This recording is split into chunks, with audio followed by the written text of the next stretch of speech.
Viral, seorang OB dihina dan ditertawakan oleh mantan istrinya dan suami barunya yang seorang perwira polisi.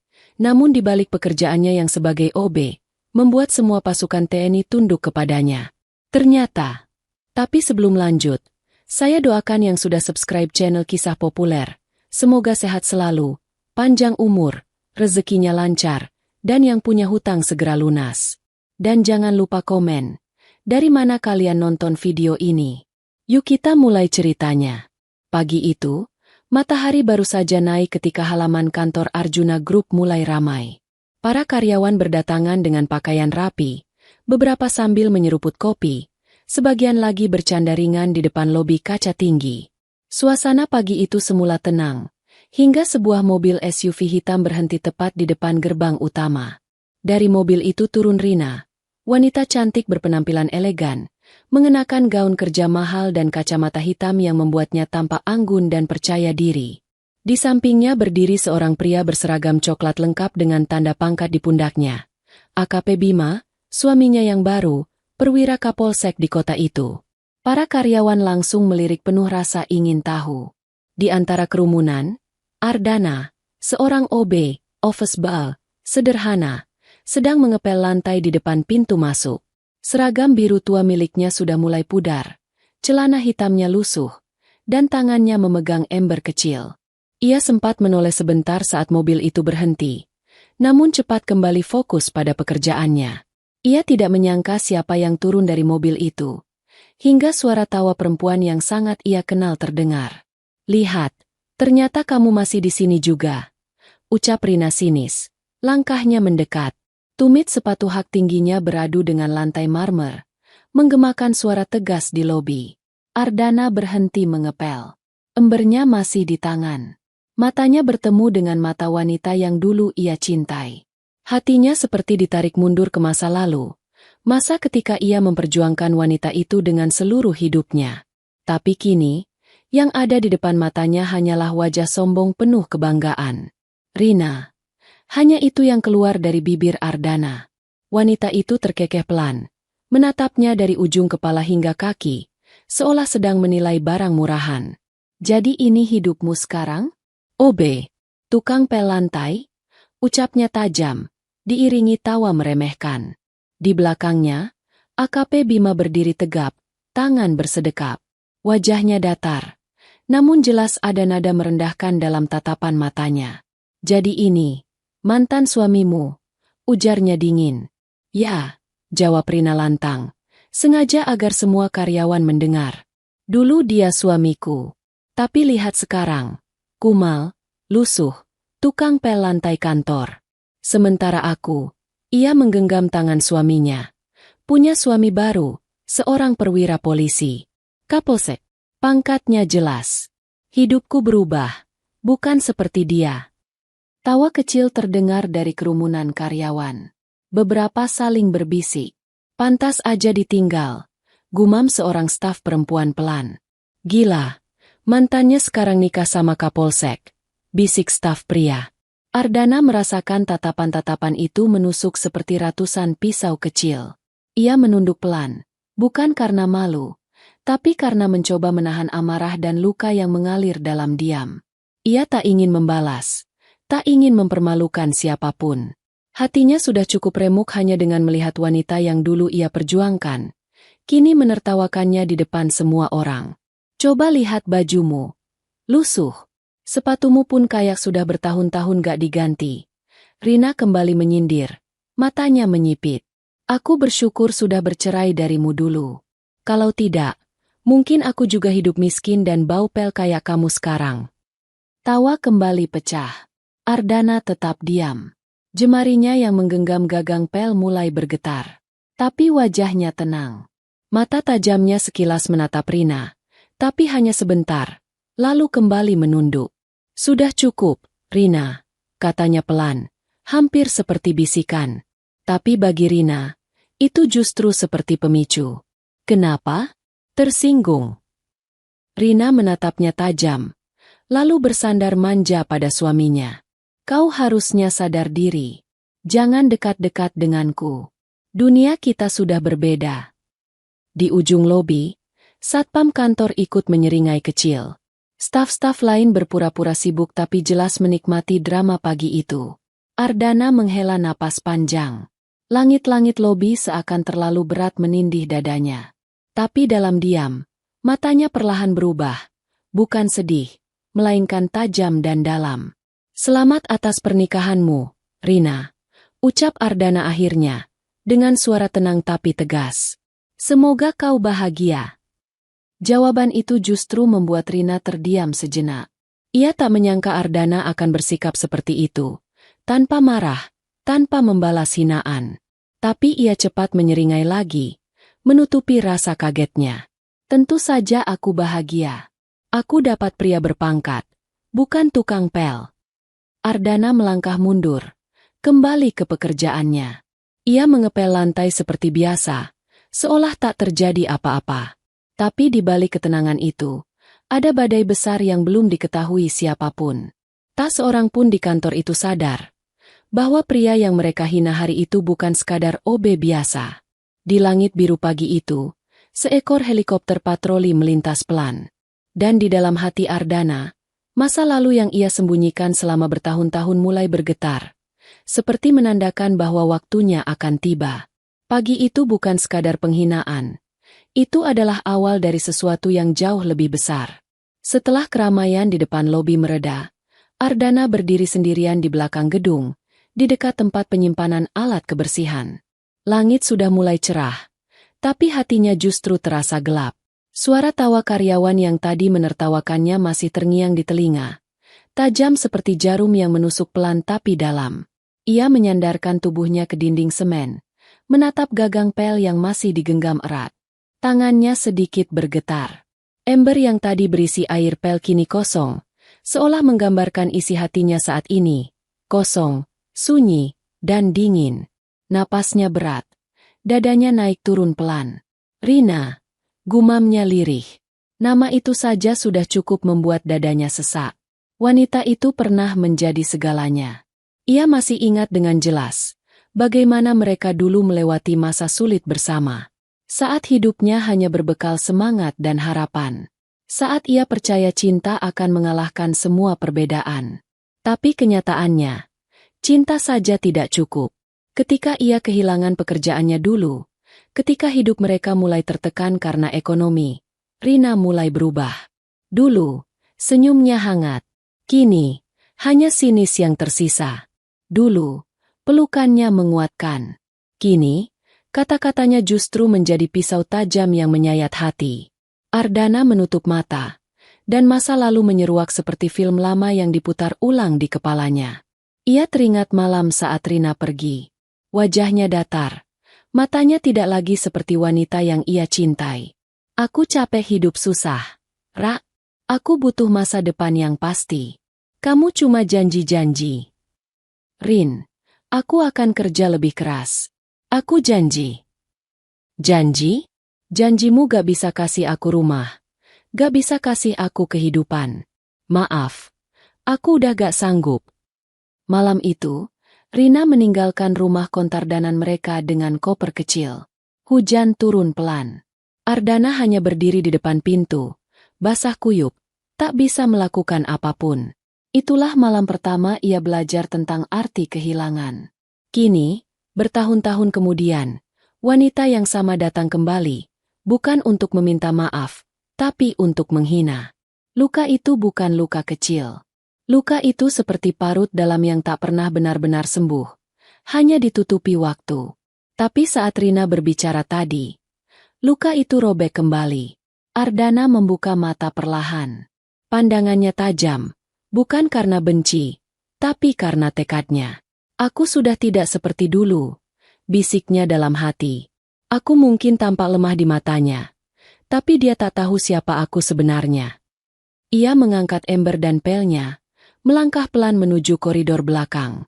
Setiap langkahnya terasa berat, tapi matanya mantap. Orang-orang boleh menertawakannya sekarang. Mantan istrinya boleh merendahkannya. Tapi ada satu hal yang tidak mereka tahu. Ia bukan pria biasa. Ardana menatap pantulan dirinya di kaca jendela gudang kecil itu. Pakaian OB lusuh, wajah lelah, tangan penuh bekas kerja kasar. Tapi di balik itu semua, ada sesuatu yang lebih besar, masa lalu yang ia sembunyikan rapat-rapat, dan kemampuan yang tak dimiliki orang biasa. Biarlah mereka menertawakan, gumamnya. Waktu akan membuat semua berbalik.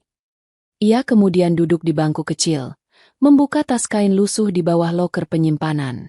Di dalamnya, tersimpan sebuah dompet kulit hitam usang, dan di dalam dompet itu, sebuah kartu identitas militer dengan lambang satuan khusus. Ia menatapnya lama, seperti berbicara pada masa lalunya sendiri. Nama, Kapten Ardana Pratama, terpampang jelas, meski warnanya sudah mulai pudar. Satu tetes air mata jatuh. Bukan air mata kelemahan, tapi air mata dari luka lama yang kembali diusik. Ia kemudian mengusap wajahnya, menarik napas panjang, lalu memasukkan kartu itu kembali ke tempatnya. Belum waktunya, katanya lirih. Tapi saat waktu itu datang, semua akan tahu siapa aku sebenarnya. Sementara di lobi depan, Rina dan suaminya tengah bercanda dengan beberapa karyawan. Mereka tertawa puas, merasa telah memenangkan perang harga diri. Tapi mereka tak tahu, orang yang mereka hina barusan adalah seseorang yang jauh di luar jangkauan mereka. Langit siang itu terlihat biasa saja. Namun di hati Ardana, badai yang telah lama tertidur mulai berputar pelan, menunggu saatnya bangkit. Keesokan harinya, suasana kantor Arjuna Group sudah seperti pasar gosip. Apa yang terjadi kemarin pagi di depan lobi, saat Rina menghina Ardana di depan semua orang, kini sudah menjadi topik panas di setiap sudut ruangan. Di pantry, beberapa staf keuangan duduk melingkar sambil memegang gelas kopi. Suara mereka lirih tapi jelas terdengar hingga keluar pintu. Aduh, aku masih kebayang ekspresi Ardana kemarin, ucap salah satu staf perempuan sambil tertawa kecil. Ya ampun, mantannya OB itu sekarang jadi istri Kapolsek. Gila sih, kelasnya jauh banget. Timpal temannya. Makanya, kalau mau nikah, pilih pasangan yang jelas masa depannya. Jangan kayak dia. Tambah yang lain dengan nada mencibir. Tawa kecil terdengar, menciptakan suasana yang memuakkan bagi siapapun yang mendengarnya. Di pos satpam, dua petugas keamanan juga ikut nimbrung. Kau lihat tadi? Rina turun dari mobil kayak istri pejabat. OB itu cuma bisa bengong, kata satu satpam sambil menggeleng. Satpam satunya menimpali. Iya. Jelas kalah kelas. Kapolsek lawan tukang pel. Udah kayak bumi sama langit. Di ruang HRD pun tak jauh berbeda. Beberapa staf HR yang mestinya profesional ikut menertawakan gosip itu saat jam istirahat. Makanya, OB gak usah mimpi ketinggian. Bisik salah satunya. Yang beginian ujung-ujungnya cuma jadi cerita kocak. Ardana tahu semua itu. Ia bukan tuli. Ia mendengar bisik-bisik, tawa kecil, dan cibiran tajam setiap kali ia lewat. Tatapan karyawan lain berubah, bukan sekadar melihat OB seperti biasanya, tapi kini ada rasa kasihan bercampur hinaan. Seolah-olah mereka sedang menyaksikan seorang pecundang. Saat Ardana masuk ke pantry untuk mengisi ulang air pel, semua percakapan tiba-tiba terhenti. Orang-orang yang tadi tertawa mendadak pura-pura sibuk dengan kopi mereka. Seolah tidak ada yang terjadi. Tapi mata mereka berbicara. Pandangan merendahkan, menyipit, dan sinis menusuk Ardana tanpa kata. Ardana tidak mengatakan apapun. Ia hanya menunduk, mengisi embernya, lalu melangkah keluar dengan tenang. Tidak ada ekspresi di wajahnya, datar. Tapi di balik kedataran itu ada kekuatan yang tidak mereka mengerti. Beberapa staf malah makin berani ketika ia sudah keluar. Lihat tuh, diam-diam saja. Mungkin dia sadar diri, kata salah satu staf pria. Iya, OBMAHOB. Jawab yang lain sambil terkekeh. Siang itu, di lorong panjang depan ruang direksi, Ardana kembali menjadi bahan tontonan. Beberapa karyawan sengaja memperlambat langkah saat berpapasan dengannya, menatap dari ujung kepala hingga kaki, seolah ingin mengingat wajah pecundang yang kemarin dipermalukan. Namun, ada sesuatu yang aneh bagi orang yang memperhatikannya lebih dekat. Meski dihina habis-habisan, Ardana sama sekali tidak menunjukkan reaksi takut atau malu. Tatapannya tetap tajam, Giardananya tenang, dan langkah kakinya mantap. Tidak seperti orang kalah, melainkan seperti seseorang yang tahu waktunya belum tiba. Sore menjelang, langit mulai mendung. Ardana duduk di belakang gedung, di kursi kayu dekat tempat parkir karyawan. Ia menatap hujan gerimis yang mulai turun. Di kejauhan, suara tawa dari dalam kantor terdengar lagi, tapi ia hanya menghela napas pelan. Dulu mereka juga menertawakanku, gumamnya lirih. Tapi tawa itu tidak akan bertahan lama.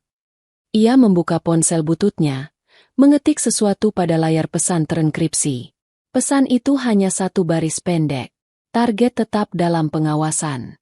Operasi tidak berubah. Tunggu aba-aba. Layar ponsel kemudian padam. Ardana menyandarkan kepala ke kursi. Matanya menerawang. Ia mungkin OB di mata semua orang, tapi kenyataannya, ia sedang menyamar dalam misi penting yang bahkan mereka tidak sangka, dan di saat semua orang menertawakannya, Ardana justru tersenyum tipis. Sebuah senyum kecil yang tidak mereka mengerti maknanya. Sebab mereka tidak tahu, dalam cerita ini, tawa merekalah yang kelak akan berhenti. Siang itu, suasana lobi kantor Arjuna Group terasa seperti biasa. Lalu lalang karyawan, suara mesin absensi, dering telepon resepsionis, dan langkah sepatu hak tinggi yang berdenting di atas lantai marmer putih mengilap.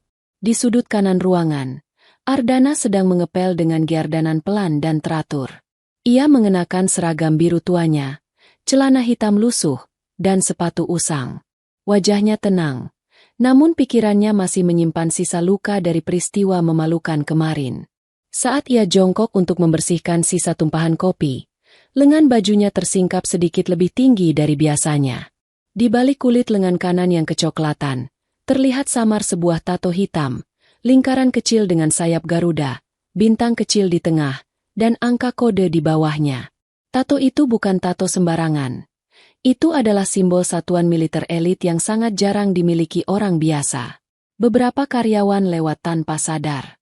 Tapi dari arah pintu masuk, Pak Darto, petugas maintenance senior yang sudah bekerja lebih dari 15 tahun di gedung itu, berhenti sejenak.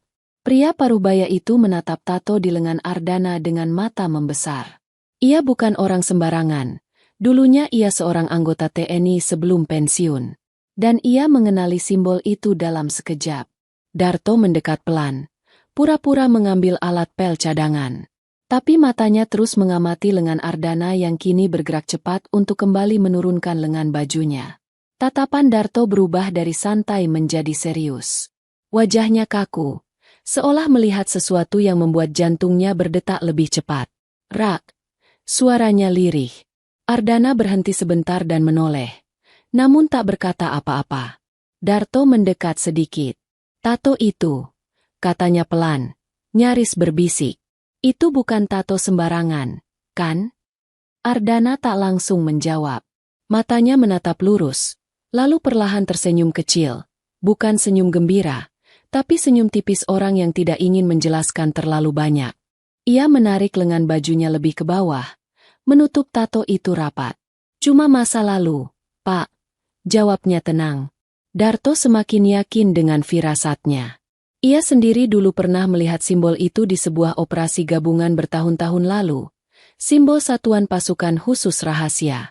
Simbol itu tidak dimiliki oleh sembarang prajurit. Hanya orang-orang dengan pelatihan paling keras dan misi berisiko tinggi yang berhak memakainya. Rak, Darto menunduk, lalu berbisik. Kau dulunya, tentara, ya? Ardana hanya menatapnya sebentar. Pandangan mata itu cukup membuat Darto terdiam. Bukan karena takut, tapi karena ia tahu, itu adalah tatapan orang yang pernah melihat medan perang. Tatapan yang tidak bisa dibuat-buat. Lupakan saja, Pak, ucap Ardana tenang. Saya cuma OB sekarang. Tapi Darto tidak mudah melupakan. Ia mengingat betul, tato itu hanya digunakan oleh Satuan Operasi Hitam, satuan elit yang sering dikerahkan untuk misi rahasia negara. Ia pernah mendengar nama satuan itu, tapi tak banyak orang bisa selamat setelah mengabdi di sana. Beberapa karyawan yang lewat memperhatikan mereka, tapi tak mengerti apa-apa. Bagi mereka, itu hanya OB dan petugas maintenance yang sedang ngobrol. Mereka tak tahu, Percakapan singkat itu mengandung rahasia besar. Setelah Ardana selesai mengepel, ia membawa ember dan pel ke gudang kecil. Darto masih berdiri di depan lobi. Wajahnya tegang.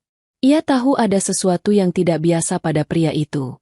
Tatapan mata, cara berjalan, postur tubuhnya, bukan OB biasa. Orang seperti itu gak mungkin cuma tukang pel, gumam Darto pelan. Sementara itu, di dalam gudang kebersihan, Ardana duduk sendiri. Ia membuka sedikit ujung lengan bajunya dan menatap tato itu lama.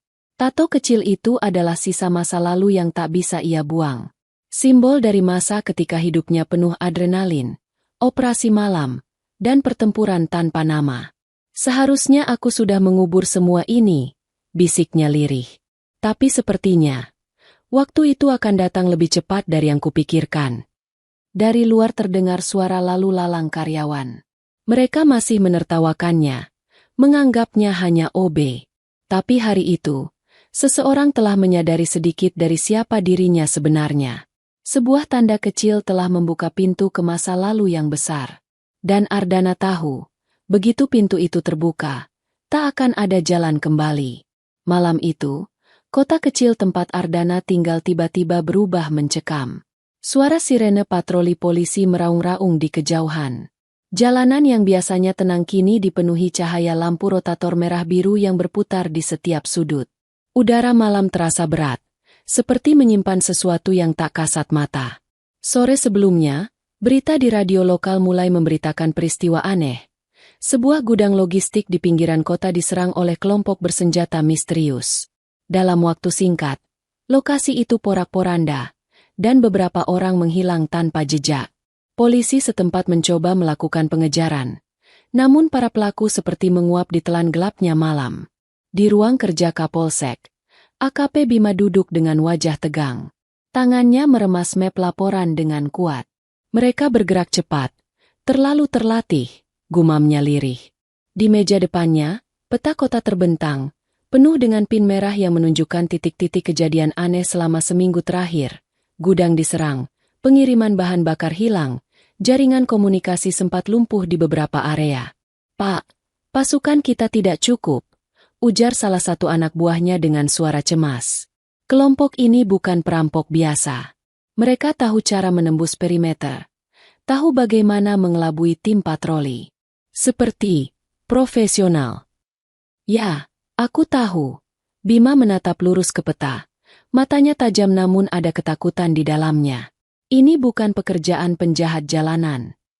Malam itu, kepolisian lokal dalam keadaan siaga penuh. Jalanan kota diperketat. Tapi meski begitu, rasa gentar merayap di antara para petugas. Tidak ada yang tahu siapa musuh sebenarnya. Tidak ada yang tahu kapan dan di mana mereka akan menyerang lagi. Sementara itu, di ruang bawah gedung Arjuna Group, Ardana masih bekerja lembur, membersihkan lantai dan lorong kantor yang mulai sepi. Dari jendela besar di sisi lobi, ia bisa melihat konvoi mobil polisi melintas cepat. Sirene meraung, lampu rotator memantul di permukaan kaca. Ardana menghentikan giardanan pelnya. Alisnya mengernyit. Ia tidak butuh berita untuk tahu ada sesuatu yang salah. Giardanan mobil patroli, arah kendaraan, kecepatan, dan pola pengamanan yang berubah. Semuanya terlalu familiar baginya. Ia pernah berada di sisi lain dari operasi semacam ini. Instingnya bicara, ini bukan masalah kecil. Beberapa karyawan yang masih lembur membica Ardanan kejadian itu dengan nada panik. Katanya gudang bahan bakar diserang. Ada yang bilang ini kelompok teroris. Serius? Kok bisa sampai kota kecil begini? Mereka tidak sadar. Setiap kalimat itu makin mempertebal firasat Ardana. Ia berdiri di tepi jendela, melihat ke arah jalan. Di sana, lampu kota berkedip samar, seperti menyimpan bahaya yang siap meledak kapan saja. Tak lama kemudian, suara helikopter patroli terdengar di atas langit. Gema baling-balingnya beradu dengan suara sirene. Situasi kota berubah total hanya dalam satu malam. Dan bagi Ardana, semua tanda ini seperti pola operasi yang pernah ia pelajari saat masih aktif dulu. Bukan kebetulan, gumamnya pelan. Matanya menyipit, seakan menyusun potongan puzzle di kepalanya. Di sisi lain, AKP Bima mengadakan rapat mendadak di Polsek. Peta kota ditandai, laporan saksi dikumpulkan, dan unit patroli disebar. Tapi di balik semua keramaian itu, ada kegelisahan yang sulit ia sembunyikan. Kelompok ini bukan kriminal biasa, mereka bergerak seperti pasukan bayangan. Kalau kita tidak bisa menghentikan mereka malam ini, Bima menghela napas berat. Besok pagi kota ini bukan lagi kota yang sama. Dan tanpa seorang pun sadari, satu-satunya orang yang benar-benar bisa membaca pola giardanan kelompok ini bukanlah polisi, tapi OB yang sedang berdiri tenang di tepi lobi Arjuna Group. Senyum tipis muncul di sudut bibir Ardana. Ia tahu, masa lalunya tak akan diam selamanya. Apa yang sedang terjadi di luar sana bukan sekadar ancaman kota kecil. Ini adalah panggilan tak langsung untuk seseorang seperti dirinya. Dan malam itu, Ardana mulai bersiap dalam diam. Pagi itu, suasana kantor Polsek tidak seperti biasanya. Ruangan rapat darurat dipenuhi oleh petugas berseragam, staf operasional, dan beberapa aparat dari Satuan Pengamanan Kota. Udara di dalam ruangan terasa tegang, seolah ada badai besar yang sedang dipetakan. Di dinding, peta kota terhampar lebar. Puluhan pin merah kecil menandai lokasi penyerangan, pencurian senjata, gudang logistik, dan gangguan komunikasi. AKP Bima berdiri di depan layar, dengan wajah yang jelas tidak tidur semalaman. Kelompok ini bergerak cepat dan rapi. Dalam 48 jam mereka sudah ganggu sistem kota. Kalau kita terlambat, mereka bisa lumpuhkan semuanya, ucapnya tegas. Suasana rapat semakin serius. Beberapa petugas mulai saling adu argumen tentang cara mengepung lokasi. Tapi semuanya terdengar seperti tebakan. Tak ada kejelasan. Informasi yang dikumpulkan tidak cukup kuat untuk menentukan rencana aksi. Di luar ruang rapat, Ardana sedang mengantar air galon ke beberapa ruangan Polsek. Tugas rutinnya sebagai OB kantor Arjuna Group yang kebetulan sedang diminta bantu-bantu di Polsek untuk pengiriman logistik. Tapi suara para aparat di dalam ruangan terdengar sampai ke koridor. Ia berhenti sebentar, menatap peta kota yang tergantung di pintu kaca ruangan itu. Tatapannya tajam, penuh perhitungan. Salah satu anggota polisi yang terburu-buru keluar untuk mengambil map tak sengaja membiarkan pintu terbuka. Dari luar, Ardana dapat melihat pola pin merah yang tersebar di peta. Dalam beberapa detik, otaknya yang terlatih langsung mengenali pola itu. Ini bukan giardanan acak. Pola itu membentuk lingkaran taktis, sangat mirip dengan pola pengepungan, teknik militer yang tidak mungkin dilakukan oleh perampok biasa. Tanpa sadar, Ardana melangkah masuk beberapa langkah, matanya masih terpaku pada peta. Kalau kalian tetap fokus di utara, kalian akan terus dipancing, katanya pelan. Ruangan yang tadi ramai langsung sunyi. Semua mata menoleh padanya. Seorang OB dengan seragam lusuh, berdiri di pintu ruang rapat aparat. AKP Bima menyipitkan mata. OB ini, ngomong apa barusan? Ardana tidak gentar. Ia menunjuk pin-pin merah di peta. Mereka menyerang gudang di barat laut hanya untuk menarik perhatian. Tapi pola sebaran ini, ia menarik sebatang spidol dan menggambar garis lengkung cepat dan rapi di peta. Mereka sedang membentuk perimeter melingkar. Titik utama mereka, kemungkinan besar ada di sini. Ia menandai satu lokasi, pabrik tua di pinggiran kota, tempat yang selama ini tidak dianggap penting. Beberapa polisi berbisik. Salah satu analis taktis mendekat dan melihat gambar Ardana dengan serius. Garisnya benar. Ini pola pengepungan. Mereka bikin jebakan. Kalau kita kejar ke barat laut, kita justru akan masuk ke zona tembak. Bima maju satu langkah, matanya tajam. Dari mana kau tahu semua ini? Tanyanya curiga. Ardana hanya mengangkat bahu. Pola mereka terlalu rapi untuk perampok biasa. Ini taktik perimeter. Siapapun mereka berencana besar. Ruangan kembali riuh, tapi bukan lagi dengan argumen kosong. Sekarang semua orang membicara Ardanan titik pabrik tua itu. Beberapa petugas senior mengangguk pelan, mengakui bahwa analisis OB ini lebih tajam dari diskusi mereka sejak semalam. Kalau benar mereka di pabrik tua, kata salah satu perwira, Kita bisa pasang perimeter kontra di 3 arah. Tapi kita butuh rencana matang. AKP Bima menatap Ardana lama. Ada sesuatu yang ganjil dari pria lusuh di depannya. Cara berbicara Ardana, gerak tangannya, ketajaman matanya saat membaca peta. Semua itu bukan milik orang sembarangan. Itu gaya seseorang yang terlatih. Ardana menyadari tatapan itu. Ia buru-buru menurunkan spidol dan melangkah mundur. Maaf, Pak. Saya cuma kebetulan lihat polanya. Ucapnya datar. Namun, kerusakan sudah terjadi. Ia telah menarik perhatian. Bima menatapnya tajam. Kau bukan OB biasa, ya? Ardana tidak menjawab. Ia hanya membungkuk sedikit dan keluar dari ruangan seperti tidak terjadi apa-apa. Tapi di dalam ruang rapat, semua aparat kini membica Ardananya.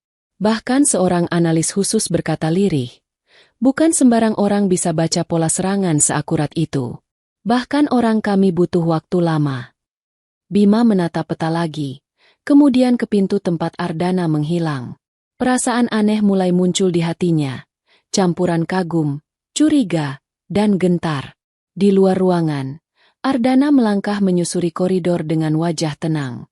Tapi dalam hati, ia tahu, aku terlalu cepat ikut campur. Sekarang mereka akan mulai memperhatikanku. Namun ia tidak menyesal. Karena saat melihat pola di peta tadi, insting lamanya sebagai perwira operasi khusus tak bisa ditahan. Ia tahu, ancaman ini lebih besar dari sekadar kelompok kriminal biasa. Ini operasi serius. Dan mau tidak mau, ia akan ikut terseret ke dalamnya. Langit kota di luar jendela mulai mendung. Pertempuran besar sedang mendekat. Dan satu-satunya orang yang tahu terlalu banyak ini hanyalah seorang OB, lusuh yang tidak pernah dianggap siapa-siapa. Sejak kejadian di ruang rapat darurat itu, suasana di kantor Polsek dan Arjuna Group berubah. Bukan hanya karena situasi kota yang mencekam, tapi juga karena satu sosok OB bernama Ardana mulai menarik perhatian yang tidak ia inginkan. Bagi sebagian besar orang, Ardana hanyalah tukang pel biasa, orang yang lalu lalang membawa ember dan kain pel tanpa suara. Tapi bagi AKP Bima, ada sesuatu yang tidak beres. Cara Ardana menganalisis peta tempo hari, terlalu presisi, terlalu profesional untuk ukuran orang biasa. Pagi itu, Bima berdiri di balkon kantor polisi sambil menyulut rokok. Matanya menatap ke arah gedung Arjuna Group di seberang jalan, tempat Ardana bekerja setiap hari. Kau bukan orang biasa, OB, gumamnya pelan. Ia mengingat dengan jelas gerak tangan Ardana saat menguraikan pola pengepungan. Itu bukan ucapan kebetulan. Itu ucapan seseorang yang pernah memimpin pasukan. Pak, ini hasil penyelidikan anggota mengenai pabrik tua itu. Ujar salah satu bawahannya yang datang membawa map. Taruh di meja. Jawab Bima datar. Matanya masih terpaku ke seberang jalan. Sementara itu, di lobi Arjuna Group, Rina melangkah masuk dengan penampilan mencolok. Gaun kerjanya rapi, heels tinggi berkilau, rambut terurai sempurna. Ia datang dengan wajah bangga, menggandeng lengan suaminya, Bima. Kehadirannya langsung menarik perhatian karyawan. Dan seperti biasa, Ardana ada di sana. Ia sedang mengepel lantai dekat pintu masuk. Sama seperti hari pertama saat ia dihina. Tapi kali ini, ada perbedaan halus dalam sorot matanya. Ia bukan lagi Ardana yang hanya menunduk. Kini, ada ketenangan tajam dalam giardanannya. Kebetulan, suara Rina terdengar lantang. Ia menghentikan langkahnya tepat di depan Ardana. Semua orang di lobi otomatis memperlambat langkah. Aroma drama menguar di udara. Kau masih di sini saja, Rak? Rina menyeringai. Sementara kami sibuk mengurus kota, kau masih pel lantai. Ardana tidak langsung menjawab. Ia menatap lantai, mengusap sisa air dengan pel, lalu berkata datar. Kerja saya memang di sini, Rina, dan saya melakukannya dengan baik. Bima memperhatikan percakapan itu dari samping, dengan mata tajam. Tatapannya bukan sekadar tidak suka, ada rasa tersaingi yang ia sendiri tidak mengerti. Ia, seorang kapolsek, berpangkat, dihormati. Tapi entah kenapa, Ketenangan Ardana mengusik egonya. Rika, OB macam kau bicara tenang sekali. Ucap Bima dingin, tangannya bersedekap. Kau pikir semua orang punya hak bicara dalam rapat polisi kemarin? Kau terlalu ikut campur. Ardana menatapnya lurus untuk pertama kalinya. Tatapan itu tajam, bukan menantang, tapi dalam dan berat. Seperti mata seseorang yang sudah pernah menghadapi bahaya lebih besar dari pangkat polisi manapun. Tatapan itu membuat Bima secara tidak sadar mengeraskan rahangnya. Maaf kalau saya lancang, jawab Ardana pelan. Tapi waktu itu saya cuma ingin membantu. Bima mendekat setengah langkah. Kau terlalu tahu banyak untuk Kobe. Rina, yang berdiri di sampingnya, melihat perubahan raut wajah suaminya. Ia ikut menatap Ardana dengan sorot meremehkan, meski di dalam hatinya ada sesuatu yang tak ia pahami. Sejak insiden rapat itu, cerita tentang OB yang bisa membaca strategi militer menyebar cepat. Banyak karyawan mulai berbisik-bisik, sebagian kagum, sebagian bingung. Dan hal itu membuat Rina tidak nyaman. Ia terbiasa melihat Ardana sebagai pria kalah. Pria yang ia tinggalkan demi kehidupan yang lebih mapan. Tapi kini, aura pria itu berbeda. Meski pakaiannya masih lusuh, kepercayaan dirinya membuatnya terlihat tegak, bahkan tanpa harus bicara banyak. Dengar, Ardana, ucap Rina dengan suara keras, sengaja agar semua karyawan mendengar. Kau boleh pura-pura pahlawan di rapat itu, tapi jangan lupa statusmu. Kau cuma OB. Suamiku perwira. Pangkatnya jelas. Hidup kami jauh di atasmu. Beberapa karyawan di sekitar menahan napas. Suasana lobi seakan membeku. Ardana hanya menarik napas perlahan, lalu menundukkan kepala, bukan karena takut, tapi karena tidak ingin menambah luka yang dulu pernah ada. Tapi tatapan mata Bima tidak hilang. Kecurigaan itu makin menebal. Ia bukan hanya merasa diremehkan, tapi terancam secara tak kasat mata. Pria sederhana ini seolah menyimpan sesuatu yang bisa mengguncang harga dirinya. Siang harinya, Bima memanggil anak buahnya. Aku ingin kau cari tahu siapa sebenarnya OB itu, katanya dingin. Semua. Dari mana asalnya, latar belakangnya, keluarganya, dan catatan identitasnya. Siap, Pak. Bima memandangi jendela ruangannya. Di kejauhan, ia melihat sosok Ardana tengah mengepel halaman depan kantor Arjuna Group. Tampak biasa, tapi bagi Bima, tak ada yang biasa dari pria itu lagi. Di sisi lain, Rina duduk sendirian di pantry kantor. Ia menatap kopi yang sudah dingin, pikirannya melayang. Bayangan masa lalu muncul, saat Ardana menemaninya di saat ia susah, saat hujan, saat makan hanya dengan nasi garam. Kenangan yang selama ini ia kubur rapat, kini pelan-pelan muncul lagi. Hatinya mulai goyah. Ia benci mengakuinya. Tapi pria yang ia hina itu tidak terlihat kalah. Justru ia yang merasa kalah. Dan itu membuatnya semakin gusar. Sementara kecurigaan Bima tumbuh, hati Rina goyah, dan gosip kantor makin ramai. Ardana hanya bekerja seperti biasa. Tenang, diam, dan tak menunjukkan apapun. Tapi di balik ketenangan itu, badai besar pelan-pelan terbentuk. Karena Ardana tahu, dalam waktu dekat, semua topeng akan mulai retak. Malam itu, kota kecil itu tidak lagi sunyi. Angin malam yang biasanya membawa suara jangkrik kini digantikan oleh gemuruh langkah senjata dan suara kendaraan hitam tanpa pelat yang meluncur cepat. Lampu jalan redup, dan hanya suara jangkar radio polisi yang terdengar di udara.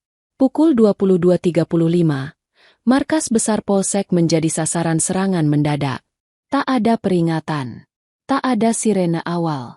Tiba-tiba, peluru-peluru tajam menghujani dinding bangunan dari berbagai arah. Jendela pecah, suara kaca berseardanan, alarm gedung meraung. Semua siaga. Kita diserang. Teriak salah satu anggota polisi dari pos jaga depan. Dalam hitungan detik, ledakan kecil mengguncang halaman parkir markas. 2 mobil patroli terbakar. Api menjilat langit malam, disertai suara tembakan otomatis. Bukan dari pistol, tapi dari senjata laras panjang. Kelompok penyerang bersenjata lengkap mengenakan pakaian hitam, helm balistik, dan rompi anti peluru. Mereka bergerak cepat, seperti satuan taktis profesional.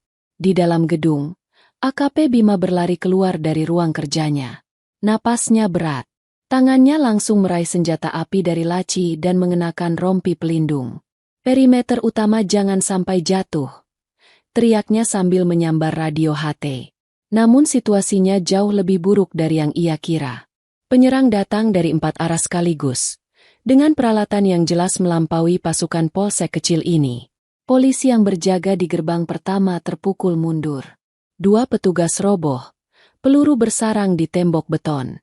"Pak, mereka bukan preman biasa," teriak seorang anggota. Darah mengalir dari pelipisnya. "Mereka terlatih." Bima menyeringai tegang. Ia sudah menduga ini sejak awal. Tapi sekarang, ancaman itu benar-benar datang. Ia membalas tembakan dari balik mobil patroli yang berlindung di depan pintu masuk. Suara rentetan peluru menggema di jalan raya. Di tempat lain, Ardana yang saat itu sedang berjalan pulang dari shift malam Arjuna Group, mendengar suara ledakan keras dari kejauhan. Ia berhenti di tikungan jalan kecil dan menatap ke arah markas polisi. Langit memantulkan cahaya merah dari kobaran api.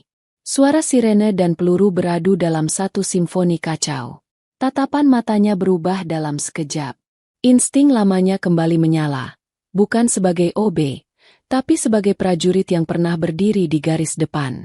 Tanpa pikir panjang, Ardana berlari ke arah markas.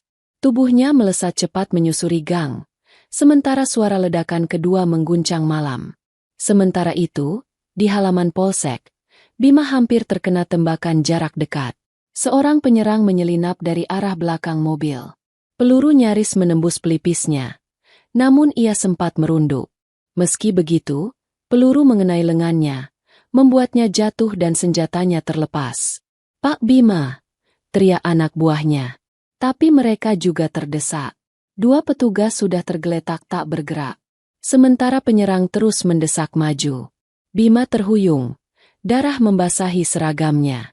Ia melihat para penyerang itu bergerak teratur, bukan asal tembak. Mereka membentuk formasi menyerupai taktik serangan kilat, taktik militer. Dalam hati kecilnya, Bima sadar, ini di luar kemampuan mereka. Beberapa menit kemudian, Ardana tiba di jalan utama depan markas. Dari balik pagar rusak, ia menyaksikan pemandangan kacau. Polisi terdesak, api menyala, dan penyerang mendekat semakin cepat. Sorot matanya berubah tajam. Ia melihat Bima yang terjatuh di dekat mobil patroli, mencoba bangkit sambil menekan luka di lengannya. Tanpa pikir panjang, Ardana melompati pagar yang sudah setengah roboh dan merunduk di balik puing beton.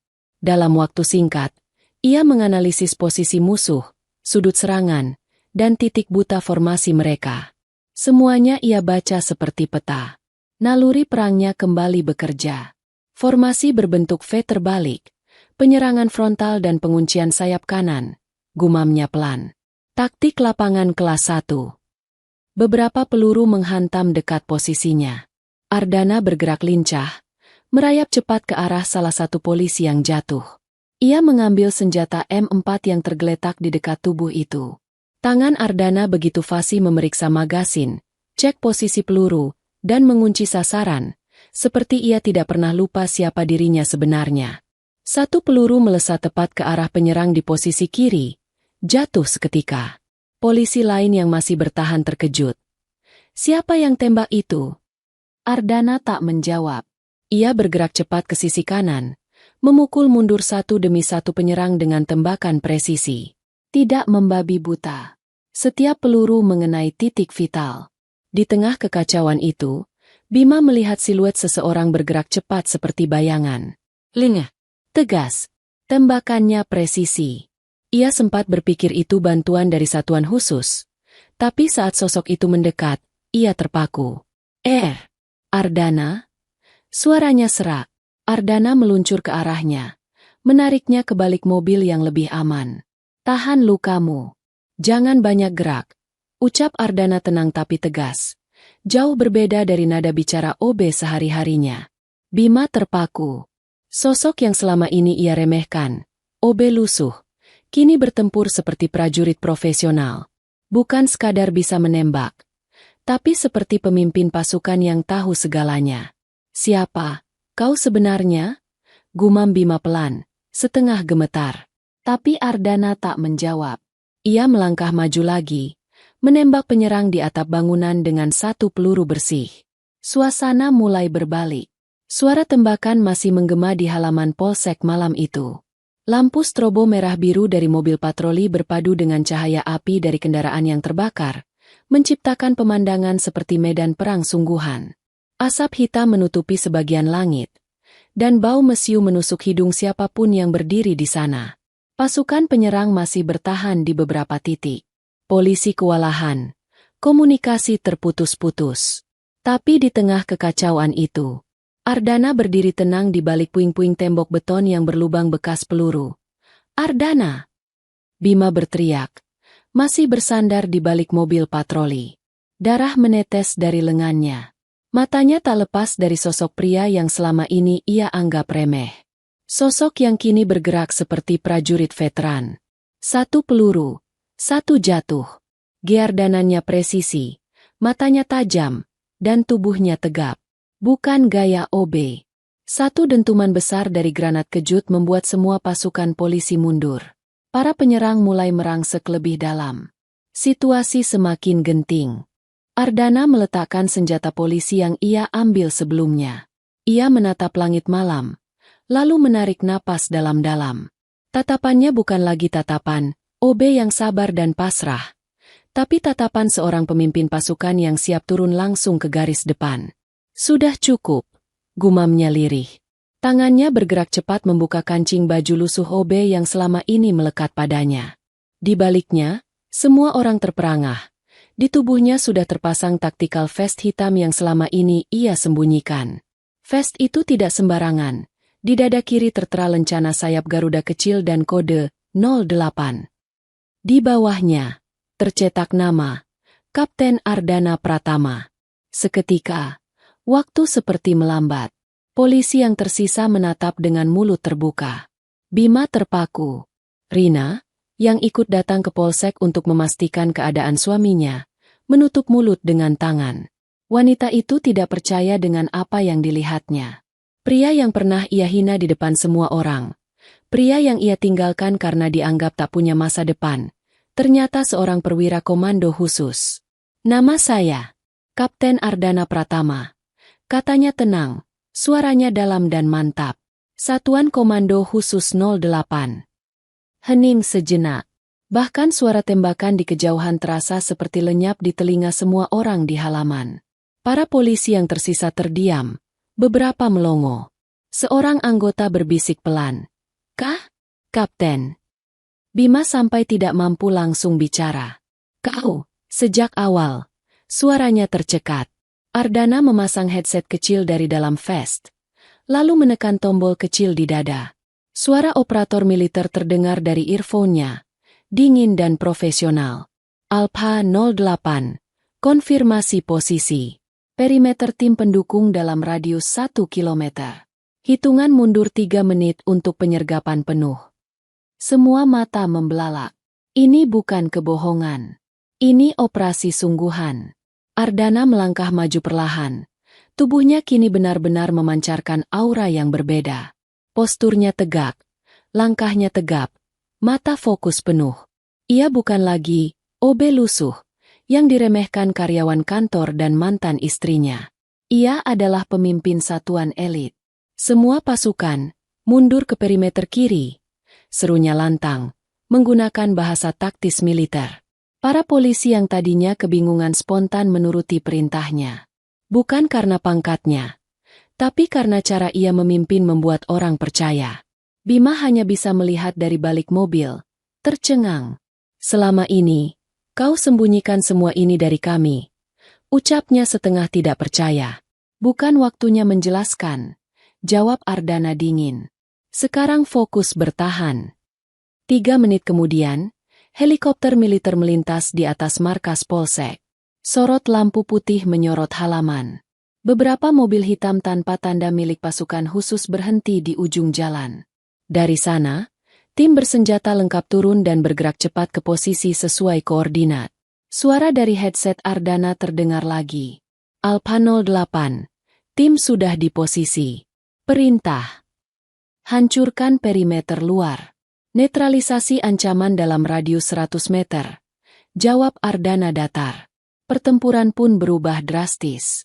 Jika sebelumnya polisi kewalahan, kini giliran kelompok bersenjata yang panik. Pasukan khusus melibas mereka dengan formasi rapat. Dalam 10 menit, serangan besar yang tadinya membuat polsek lumpuh mulai terbalik arah. Bima hanya bisa terdiam menyaksikan Ardana memimpin operasi dengan ketenangan luar biasa, memberi aba-aba taktis, dan mengendalikan pasukan seperti komandan berpengalaman. Rina berdiri di belakang mobil, tubuhnya bergetar. Matanya berkaca-kaca, bukan karena ketakutan, tapi karena realitas yang menghantam keras. Pria yang dulu ia anggap tidak punya masa depan, ternyata adalah seseorang yang jauh lebih besar dari yang pernah ia bayangkan. Ketika pertempuran mulai mereda, Ardana berdiri di tengah halaman polsek yang kini dipenuhi personel militer. Sirene pelan, api meredup, dan suara komunikasi taktis menggema. Semua orang menatapnya dengan pandangan berbeda, bukan lagi hinaan atau ejekan, tapi kagum dan gentar. AKP Bima menatapnya lama, antara syok dan malu. Rina hanya bisa menunduk. Air matanya jatuh pelan. Dalam hati kecilnya, ada suara yang terus mengulang. Ternyata, dia bukan siapa-siapa. Dia lebih dari siapapun. Malam itu menjadi malam di mana identitas asli Ardana akhirnya terungkap. Dan sejak saat itu, tidak ada satupun orang yang akan berani memanggilnya OB dengan nada meremehkan lagi. Malam itu, serangan terhadap markas polisi menjadi titik balik. Banyak korban jatuh, kota gempar, dan kebenaran perlahan merobek kedok Ardana. Orang-orang yang dulu mencibirnya akan segera tahu, pria yang mereka hina bukanlah OB biasa. Dan bagi Ardana sendiri, ini saatnya berhenti bersembunyi. Karena bahaya sudah mengetuk pintu, dan ia tidak lagi punya pilihan selain bertarung. Angin malam berhembus kencang saat helikopter militer melayang rendah di atas markas polsek. Suara baling-balingnya menderu keras, menebas asap dan debu yang bertebaran akibat ledakan sebelumnya. Sorot lampu putih menyilaukan halaman depan, menyoroti barisan penyerang bersenjata yang kini mulai mundur dalam kepanikan. Alpha 08, tim sudah dalam posisi perimeter. Terdengar suara dari headset Ardana.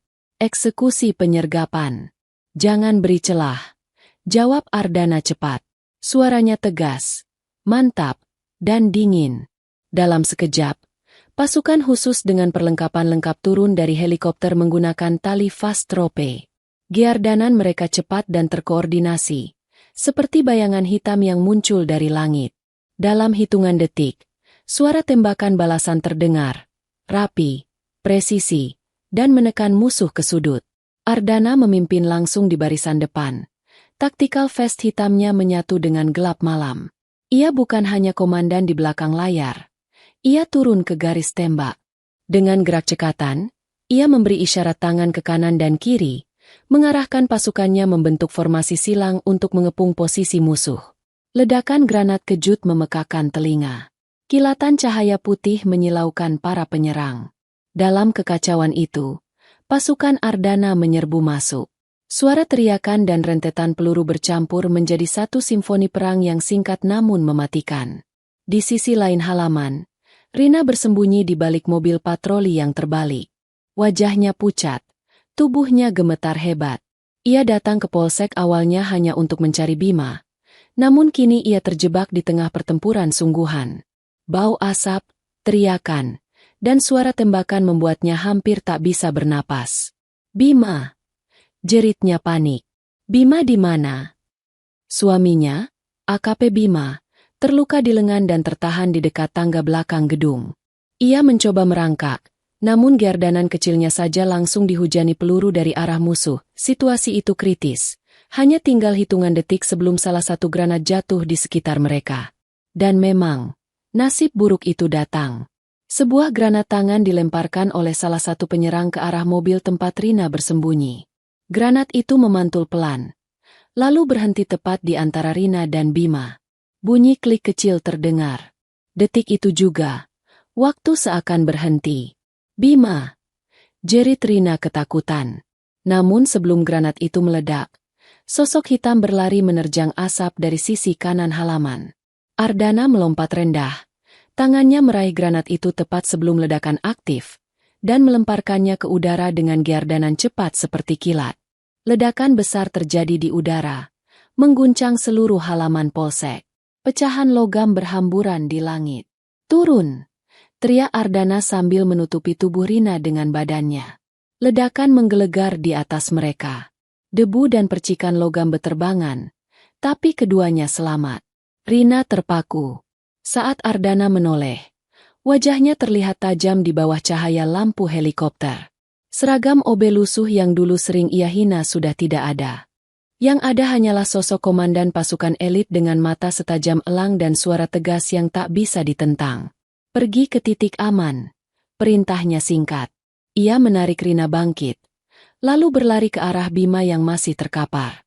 Bima yang mulai kehilangan tenaga menatap sosok itu dengan pandangan kabur. Ardana?" Suaranya serak. "Jangan banyak bicara," balas Ardana. Ia menunduk, mengangkat tubuh Bima ke pundaknya seolah bobotnya bukan apa-apa. Lalu berlari cepat menuju sudut belakang halaman tempat tim medis militer sudah bersiap. Ledakan demi ledakan terdengar di belakang mereka. Pasukan Ardana mulai menekan kelompok penyerang ke satu titik terakhir. Dalam beberapa menit, area yang tadinya penuh kepanikan berubah menjadi arena penyergapan bersih. Di bawah sorot lampu helikopter, Rina melihat langsung bagaimana Ardana memimpin anak buahnya, giardanan tangan, kode radio, dan ketenangan di tengah peluru beterbangan. Pria yang dulu ia hina sebagai OB itu kini menjadi pusat perhatian semua pasukan. Semua mematuhi perintahnya. Clear perimeter kanan. Target kiri netralisasi. Zona aman 30 meter. Bawa korban ke barak. Satu persatu, para teroris dilumpuhkan. Sebagian menyerah, sebagian melarikan diri hanya untuk dijegal pasukan dari sisi lain. Dalam kurang dari 20 menit, serangan yang hampir melumpuhkan polsek itu berhasil dipukul mundur sepenuhnya. Di ambulans lapangan, Bima duduk bersandar dengan perban di lengannya. Rina di sampingnya, masih syok dengan semua yang terjadi. Mereka menatap ke arah halaman, di mana Ardana berdiri tegak memberikan laporan lapangan kepada perwira atasannya melalui radio militer. Helikopter kedua mulai mendarat untuk evakuasi tahanan dan peralatan. Para petugas polsek dan karyawan sipil yang melihatnya tidak lagi menatap Ardana sebagai OB, melainkan sebagai pahlawan yang menyelamatkan kota. Rina menunduk. Air matanya menetes. Dalam hati, ia berbisik lirih. Pria yang dulu aku tinggalkan, justru menjadi orang yang menyelamatkan nyawaku. Sementara itu, Bima hanya bisa terdiam. Rasa ego dan hormat bercampur menjadi satu. Ia kini sadar, orang yang ia curigai bukan sekadar tahu banyak, tetapi jauh lebih besar dari dirinya. Malam itu, aksi penyelamatan Ardana menjadi titik balik semua pandangan tentang siapa dirinya sebenarnya. Dan mulai saat itu, tidak ada lagi satu orang pun yang berani menyebutnya OB dengan nada menghina. Malam telah berlalu. Api yang membakar halaman markas polsek padam sepenuhnya. Sisa-sisa asap mengepul pelan di udara, dan jalanan kota kini dijaga ketat oleh pasukan gabungan. Ambulans berderet di depan, petugas medis lalu lalang, dan lampu biru berputar pelan menandai sisa malam yang panjang dan melelahkan. Di balik mobil ambulans, Rina duduk bersandar, tubuhnya masih gemetar. Gaunnya kotor oleh debu dan darah, rambutnya berantakan, tapi yang paling berat bukan luka luar, melainkan perasaan bersalah yang menekan dadanya seperti batu. Air matanya mengalir pelan tanpa suara. Pikirannya berputar-putar mengulang kejadian malam tadi, saat granat hampir meledak, saat Ardana melindunginya dengan tubuhnya sendiri, saat ia melihat dengan mata kepala sendiri siapa sebenarnya pria yang dulu ia hina. Di sisi lain, Bima yang sudah diperban di lengannya mendekat dengan langkah pelan. Ia sendiri masih syok. Dalam hidupnya sebagai polisi, Ia tidak pernah melihat satu orang mengubah jalannya pertempuran secepat itu. Dan orang itu, ternyata pria sederhana yang selama ini ia anggap remeh. Rin, panggilnya pelan. Rina menoleh. Matanya basah. Bima duduk di sampingnya, menunduk dalam diam. Beberapa detik sunyi, hanya terdengar sirene ambulans di kejauhan. Tak jauh dari mereka, Ardana berdiri tegap bersama beberapa perwira militer. Tactical vest-nya masih melekat, wajahnya kotor oleh debu dan jelaga, tapi auranya tidak bisa disangkal. Aura seorang pemimpin yang baru saja menyelamatkan nyawa puluhan orang. Anak buahnya menepuk bahunya satu persatu sebelum kembali ke kendaraan militer. Saat langkahnya membawa dirinya mendekat ke arah Rina dan Bima, suasana seperti melambat. Para polisi yang lewat memberi jalan secara refleks, bukan karena perintah, tapi karena rasa hormat. Orang yang mereka anggap OB lusuh, kini mereka pandang dengan mata berbeda. Rina berdiri pelan, tubuhnya bergetar. Air mata mengalir deras tanpa ia sadari. Ardana, suaranya lirih, nyaris tenggelam dalam angin malam. Ardana berhenti di depan mereka, menatap tanpa emosi berlebihan. Mata hitamnya dalam, tenang, seperti orang yang sudah lama melepaskan semua luka. "Maafkan aku," ucap Rina akhirnya. Suara itu pecah. "Maafkan aku karena dulu pernah meremehkanmu. Karena aku pernah menganggapmu tidak akan jadi siapa-siapa." Tangannya meremas dada. Perasaan bersalah membanjiri hatinya. "Kalau malam ini kau tidak ada, aku mungkin sudah mati." Bima ikut menunduk. Pria itu bukan tipe yang mudah merendah. Tapi malam ini harga dirinya tak ada artinya dibanding nyawa yang baru saja diselamatkan. "Terima kasih," katanya pelan, tapi jujur. "Aku salah menilaimu. Terlalu cepat menganggap remeh." Ardana hanya menarik napas pelan dan menggeleng ringan. Senyum tipis menghiasi wajahnya. Bukan senyum sombong, senyum seseorang yang sudah berdamai dengan masa lalu. "Aku tidak menyimpan dendam pada siapapun," ucapnya tenang. "Aku hanya melakukan tugasku." Kalimat sederhana itu menampar lembut harga diri Rina. Air matanya semakin deras. Ia tidak pernah menyangka pria yang dulu ia tinggalkan dalam keadaan miskin dan terluka, justru akan berdiri setegar ini di hadapannya. Ia yang dulu mencibirnya, kini berdiri di depan sosok yang menyelamatkan nyawanya. "Ardana," ia memanggil lagi. Suaranya bergetar.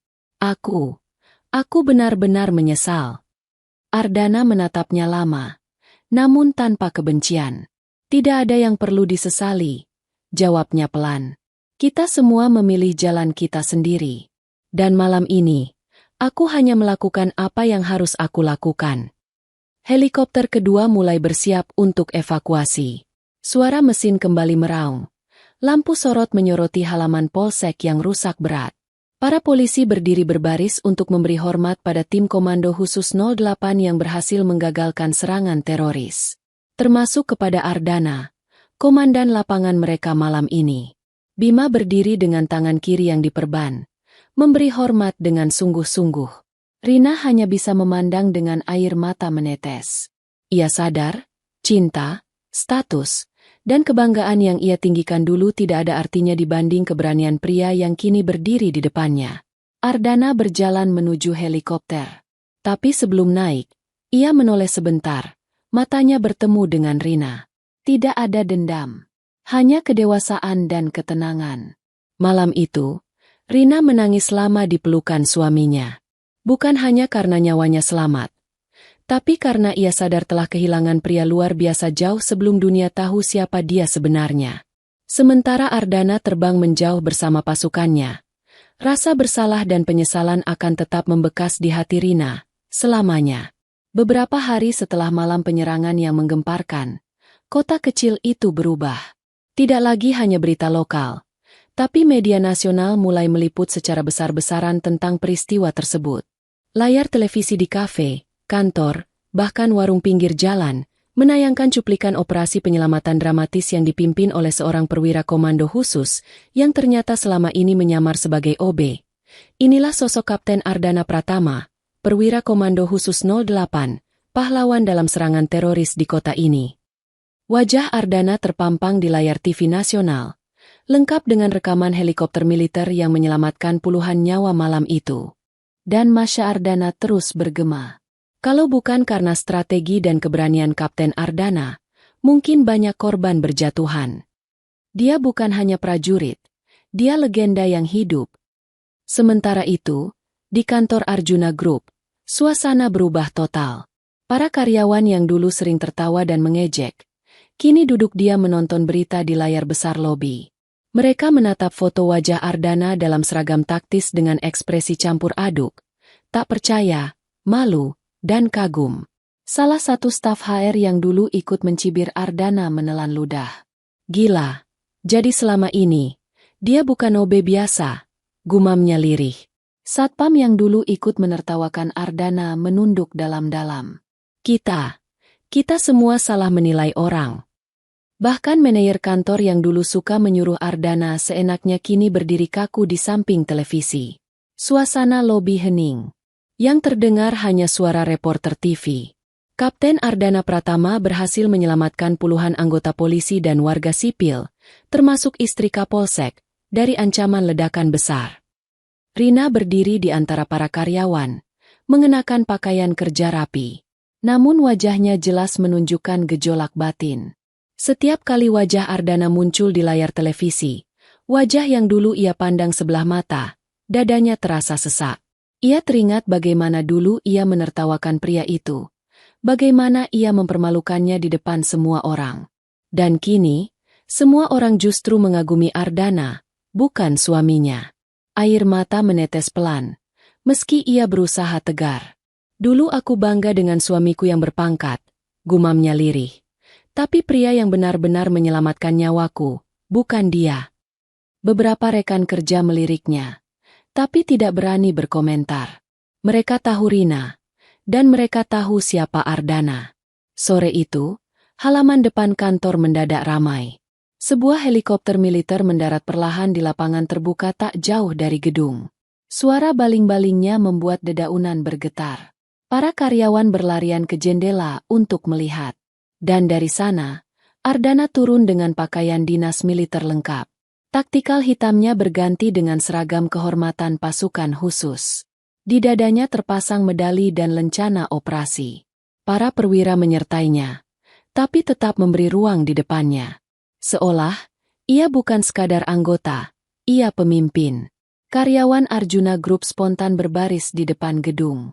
Tak ada perintah, tapi semua menunduk hormat. Orang yang dulu mereka hina, kini berdiri di hadapan mereka sebagai pahlawan nasional. Rina berdiri paling depan. Jantungnya berdetak cepat. Saat Ardana lewat, matanya bertemu dengan mata Rina. Tak ada dendam di mata itu. Hanya ketenangan, dan jarak yang tak lagi bisa dijembatani. Ardana. Rina memanggil pelan, tapi suaranya tenggelam dalam suara baling-baling. Ardana hanya berhenti sejenak. Menatapnya dengan tenang, lalu mengucapkan kalimat yang kelak akan selalu Rina ingat seumur hidup. Kau bangga dengan pangkat suamimu, aku bangga dengan pengabdianku. Kalimat itu sederhana, tapi tajam seperti pisau yang menusuk dalam. Rina menunduk, air matanya menetes membasahi tanah. Ia tak lagi punya hak untuk berkata apa-apa. Pria yang dulu ia tinggalkan, kini melangkah lebih tinggi dari siapapun. Ardana menaiki helikopter dengan langkah tegap. Kamera media mengarah padanya. Soardanan warga terdengar dari kejauhan, memanggil namanya sebagai pahlawan. Saat baling-baling berputar cepat dan helikopter mulai naik, orang-orang menengadah, menyaksikan kepergian seorang pahlawan yang dulu mereka remehkan. Rina berdiri di antara kerumunan, menatap langit. Tidak ada lagi tawa sinis, tidak ada lagi rasa bangga palsu. Yang tersisa hanyalah penyesalan. Sementara itu, di dalam helikopter, Ardana menatap keluar jendela. Kota itu perlahan mengecil di bawahnya. Masa lalu yang pahit, tatapan merendahkan, hinaan, ejekan, ia tinggalkan bersama angin malam. Ia tidak lagi membutuhkan pembuktian. Ia bukan OB biasa. Ia Kapten Ardana Pratama, pahlawan tanpa topeng. Dan dengan satu terbang itu, ia benar-benar meninggalkan masa lalunya dengan tenang.